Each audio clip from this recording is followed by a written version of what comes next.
Raggiungere le donne nei luoghi frequentati abitualmente, magari gli unici posti dove possono andarci da sole senza il controllo del compagno, quei luoghi in cui si sentono sicure, per loro rappresenta un ambiente familiare, i supermercati. Parte da qui la campagna informativa che vede unite le questure venete ai 192 punti vendita ad Espar della regione. Capofila è stata Padova che con l'opuscolo distribuito nei supermercati vuole creare un filo diretto con le vittime di violenza.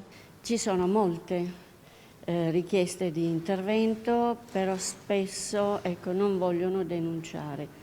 Però noi investiamo la magistratura autonomamente di iniziativa nel momento in cui abbiamo cognizione che quella situazione potrebbe precipitare e quindi necessita di un provvedimento da parte dell'autorità giudiziaria. Quindi la legge ci consente di intervenire preventivamente. Gli episodi di violenza sulle donne purtroppo sono in aumento e durante la pandemia e il lockdown hanno subito una triste impennata. Le donne denunciano con difficoltà, spesso hanno troppa paura e sono controllate dai loro uomini. Per questo l'idea di distribuire le brochure informative proprio nei supermercati.